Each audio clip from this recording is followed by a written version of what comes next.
केला त्यानंतर आमचे परममित्र माननीय रामचंद्रजी तुर्के साहेब यांना विनंती करतो की अवघ्या काही मिनिटात आपण आपल्या या ठिकाणचं मनोगत व्यक्त करावं.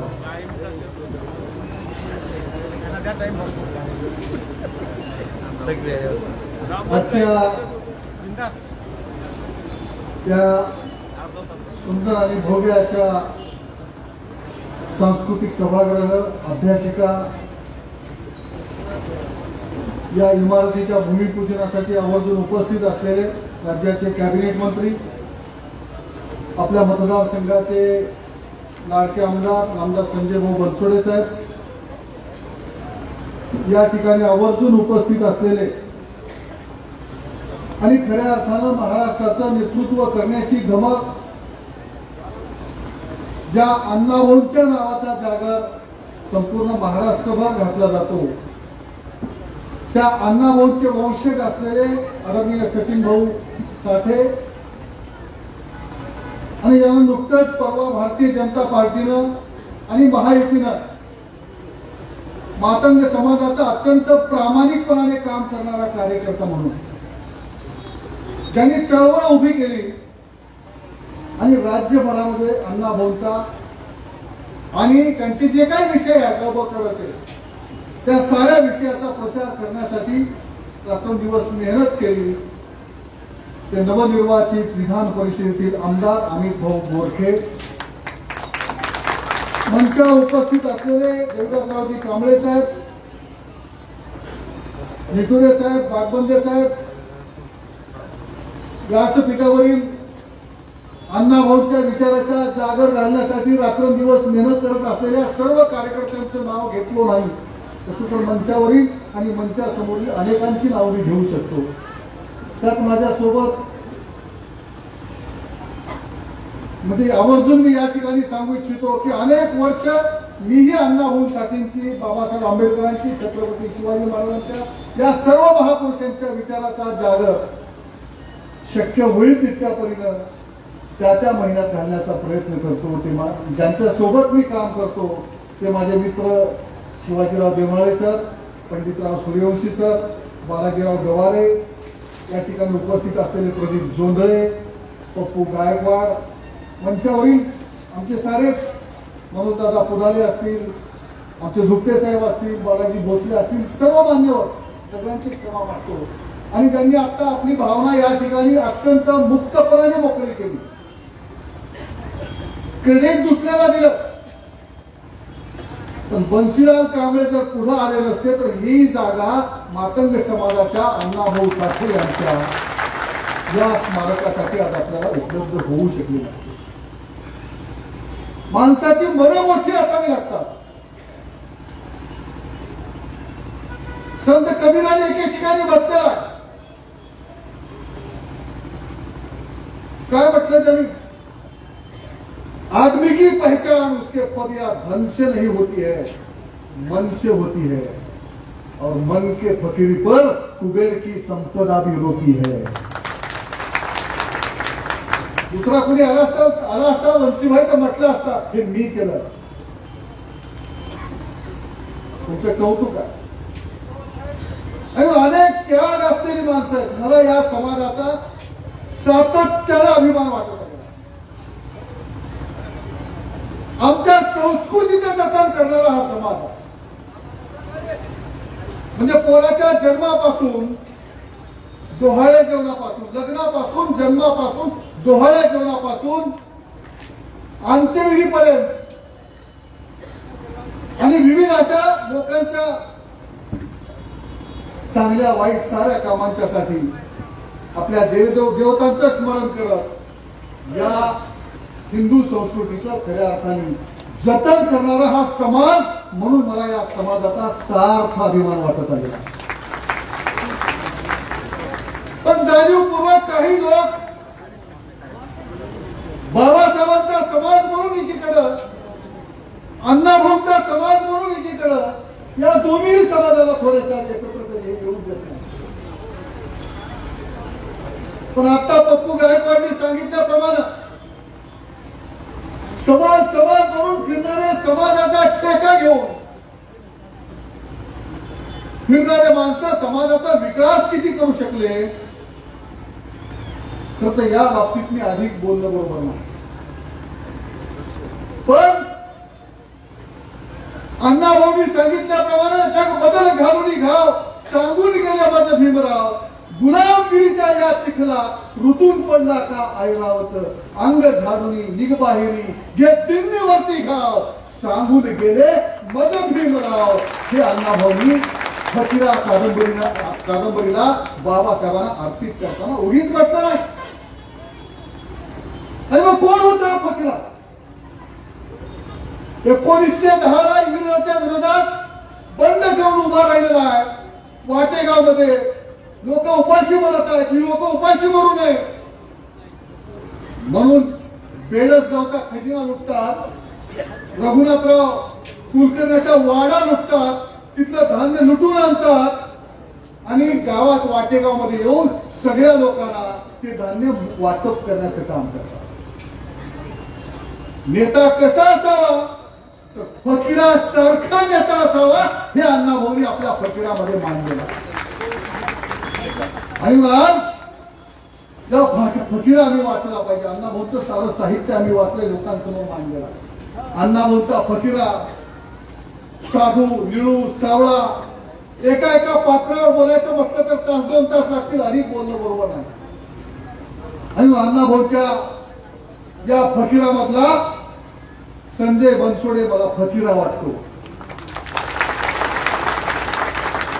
भाई, सरकारला लुटायचं आणि समाजाला वाटायचं काम करणारा हा माणूस.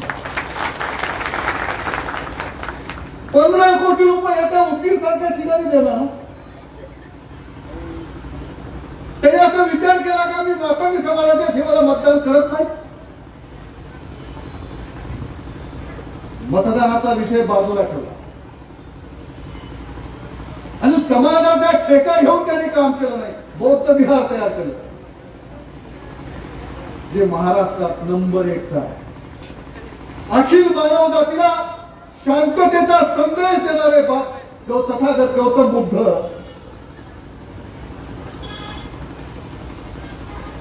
यांचं स्मरण सतत व्हावं, बौद्ध विहार या ठिकाणी तयार केलं. जातीचा हिशोब त्यांनी घातला नाही. सगळ्या जाती धर्माला, मग लिंगायत असो, मराठा असो,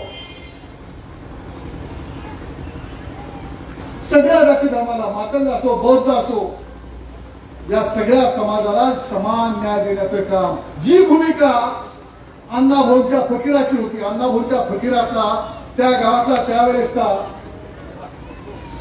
शंकर पाटील असतील, विष्णुपंत कुलकर्णी असतील, ही माणसं त्यावेळी फकीराला साथ देत होती. तसं संजय भाऊ, काळजी करू नका, सगळ्या जाती धर्मातले माणसं तुम्हाला साथ देणार आहेत. केवळ मताचा बाजार म्हणून या ठिकाणी त्यांनी काम केलं नाही. तुमचे अनेक लाभार्थी आज तुम्हाला विरोधात जाऊन बोलत आहेत. पार्सल आहे, त्यांना सांगा हे पार्सल नाही, अस्सल आहे म्हणून. कर्तृत्वाला सीमेचं बंधन कधी राहत नाही. मी जिल्हा परिषदेच्या 3 निवडणुका लढवल्या, प्रत्येक वेळा वेगवेगळ्या मतदारसंघात जाऊन त्या लोकांनी मला म्हटलं नाही हे पार्सल आहे म्हणून. काम केलं, योग्यता सिद्ध केली आणि मग प्रत्येक मतदारसंघातल्या लोकांना वाटतं की अशी माणसं आमच्याकडे आली पाहिजेत. तेव्हा राजकारण विरहित, मतावर डोळा ठेवून नाही, समाज समाज म्हणून फिरवताना समाजातलं बाजूला काढलं तर शिल्लक काय राहतं? काय राहतं? मी नाही म्हणत, समाज समाज म्हणून फिरणारे अनेक लोक बाजूला काढून राहिलेलं सगळं घेऊन सगळीकडे फिरत आहेत. त्यांना खऱ्या अर्थानं जागा दाखवण्याची वेळ आता येत आहे. म्हणून मी आता या ठिकाणी सांगू इच्छितो, बंधू भगिनींनो, माय मावल्या, माझ्या लाडक्या बहिणी इथे बसलेल्या आहेत. अण्णाभाऊच्या साहित्यातल्या या फकीरामधला, कुमठमधला सत्तू भोसले हा समाजाच्या उत्थानासाठी काम करायचा, समाजाच्या गौरवासाठी काम करायचा.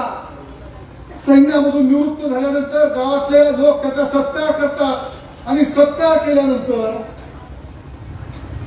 तो समाजाच्या सेवेचं व्रत घेतो आणि एके दिवशी असाच शेतावरती जायला हातात फरशी कुऱ्हाड घेऊन तो निघत असतो. शेताकडे जात असताना एक आमच्या दलित समाजातली भगिनी एका शेतकऱ्याची कुपाटी मोडत असते आणि ती मोडलेली कुपाटी बघून तो मधाजी चौगुल्या नावाचा शेतकरी त्या मागासवर्गीय समाजातल्या महिलेला मार देत असतो. तो मार इतका बेदम मार त्या ठिकाणी असतो, तिला असह्य होतो. ती म्हणत असते मला वाचवा कुणीतरी, मला माहिती आहे चिठ्ठी येणार आहे. पण थोडक्यात देऊ द्या, थोडक्यात बोलतो आम्ही भाऊ. तेव्हा या ठिकाणी तिला मार असह्य होतो आणि असह्य होत असलेला मार त्या ठिकाणी ती माऊली म्हणते मला वाचवा हो, कुणीतरी वाचवा. पण तो मधाजी चौगुल्या त्या सई नावाच्या मागासवर्गीय समाजातल्या महिलेला मारायचं काही थांबत नाही. तिला असा मार देतो ती शेवटी म्हणते मला खरंच वाचवा हो, मी एकटी नाही, माझ्या पोटात बाळ आहे, माझ्या बाळावर हा चौगुल्या लाथा घालतो, मी मरत नाही, माझं बाळ हे मरून जाणार आहे. त्यावेळेला सत्तू भोसले त्या ठिकाणी जात असतो. तो त्या माऊलीचा आवाज मला वाचवा, माझं बाळ वाचवा म्हणणारा आवाज त्या सत्तू भोसलेच्या कानावर जातो आणि तिथं जाऊन त्या चौगुल्याला तो समजावतो. मराठा समाजातला हा सत्तू भोसले, मधाजी चौगुले मराठा समाजातला, जात म्हणून नाही, परंतु एखादी दलित भगिनी कुपाटी मूर्ती म्हणून तिला जर तो इतकं मारत असेल, समजावल्यानंतरही जर तो समजत नसेल तर हातातली फरशी कुऱ्हाड त्या ठिकाणी तो उगारतो आणि मधाजी चौगुल्याचे मन्या एवढे तुकडे करण्याचं काम हा सत्तू भोसले त्या ठिकाणी करतो. असा नायक अण्णाभाऊने आपल्या साहित्यात मांडला. म्हणून आम्हाला अण्णाभाऊ महत्वाचे. हा सत्तू भोसले फिरत असतो गरिबाच्या कामासाठी. मायवाल्यांच्या त्या ठिकाणी कुणी अन्याय करत असेल, सासू नवरा तिला त्या ठिकाणी बळ देण्यासाठी फिरतो. त्यावेळेला काही उभ्या जात्यावरती दळत असलेल्या माऊल्या अण्णाभाऊनी त्या सत्तू भोसलेला अडवण्यासाठीच्या ओव्या त्या ठिकाणी मांडलेल्या. काय ओव्या? काही माय माऊल्या आपल्या भावासाठी ओव्या गातात, परंतु सत्तू भोसलेसाठी ओव्या गाणाऱ्या साऱ्या जाती धर्मातल्या माऊल्या त्या ठिकाणी दळण दळताना म्हणतात नसला तरी बाहेर भाऊ असा पाठीचा, गरीबाचा वाली जसा सत्तू भोसले कुंजचा. सरलं माझं दळण घास घाली त्या जात्याला, ईश्वराला आळविते आयुष्य दे माझ्या कुंजच्या सत्तू भोसलेला. सत्तू भोसलेसाठी आयुष्य मागणाऱ्या साऱ्या जाती धर्मातल्या माऊल्या अण्णाभाऊने आपल्या साहित्यात मांडल्या. म्हणून आम्हाला अण्णाभाऊ महत्वाचे. तेव्हा या ठिकाणी मी अधिक बोलणार नाही. संजय भाऊ, अण्णाभाऊच्या साहित्यात अण्णाभाऊची छकड एक खूप प्रसिद्ध आहे. त्या छकडीने जन्म कशासाठी घेतला? जी 862 गावं या महाराष्ट्रापासून वंचित आहेत. या सगळ्या लोकांना वाटतं की हा 865 गावाचा भाग हा महाराष्ट्रात आला पाहिजे आणि म्हणून माझी मैना गावावर राहिली, माझ्या जीवाची होती या काहिली. हे अण्णाभाऊ त्या ठिकाणी विचार म्हणतात. मुंबईत कामाला गेलेला तो कामगार, भाई म्हणून दाखवू, मुंबईत कामाला गेलेला तो कामगार, त्याला लग्न झाल्यानंतर मुंबईला जावं लागतं आणि जाताना पत्नीला घरी सोडून जावं लागतं. गावाकडच्या त्या पत्नीची आठवण येते आणि म्हणून तो मुंबईला गेल्यानंतर तिथून त्या पत्नीची आठवण करतोय. जशी आठवण त्या कामगाराला गावाकडच्या पत्नीची इथे तशी आठवण या 862 गावातल्या लोकांना या महाराष्ट्राची इथे हे अण्णाभाऊंना त्या ठिकाणी सांगायचं होतं. त्या निमित्ताने अण्णाभाऊ सांगत आहे तिच्या रूपाचं, बांध्याचं, चालण्याचं, बोलण्याचं, हसण्याचं सारं वर्णन करताना सांगत आहे. पोतीव बांधा रंग गव्हाळा कोर चंद्राची, उदात्त गुणाची, हसून बोलायची, मंद चालायची, सुगंध केतकी सतेज कांती, घडीव पितळी सोन्याची, नव्या नवतीची, काळी दवण्याची, काठी आंधळ्याची, सीतारामाची, तशी ती माझी गरिबाची. वेळ होती पहाटेची, बांधाबांध झाली भाकर तुकड्याची, शिकस्त केली तिला मी वज्र टिकेची, शिंदेशाही तोड्याची, सर्जाच्या नथेची, परंतु मैना नाही रुसली मनात नाही हसली गालात हात उंचावून उभी राहिली माझ्या जीवाची होती या काही माझी मैना गाय म्हणजे हो तुम्ही कॅबिनेट मंत्री आहे सातत्यानं अण्णाभाऊचं हे स्वप्न पूर्ण करण्यासाठी आपण प्रयत्न करा अशी एक नम्र विनंती आज सामाजिक कार्यकर्ता राजकीय कार्यकर्ता म्हणून मी तुमच्याकडे करत आहे. सचिन भाऊ वारू तुझ्यासारखं फिरा सगळा समाज तुमच्या पाठीमागे खंबीरपणाने उभा आणि भाऊ तुम्हालाही पक्षाने संधी दिलेली आहे. संजय भाऊ जमलं विस्तार जर झाला लवकर त्या माणसाला मंत्रिमंडळात घ्या. समाजाच्या उपयोगाची माणसं आहेत. हातात चाबूक घेऊन लढणारे नाही हातात पुस्तक घेऊन बाबासाहेबांची घटना घेऊन समाजाच्या उपयोगासाठी रात्रीचा दिवस करणारी ही सारी माणसं आहेत. या माणसाच्या पाठीशी आपण सारेच खंबीरपणाने उभं राहूया एवढी विनंती करतो आणि माझं लांबत असलेलं मनोगत चिमोरे सर तुमच्या सगळ्यांची क्षमा मागून इथं थांबवतो. धन्यवाद.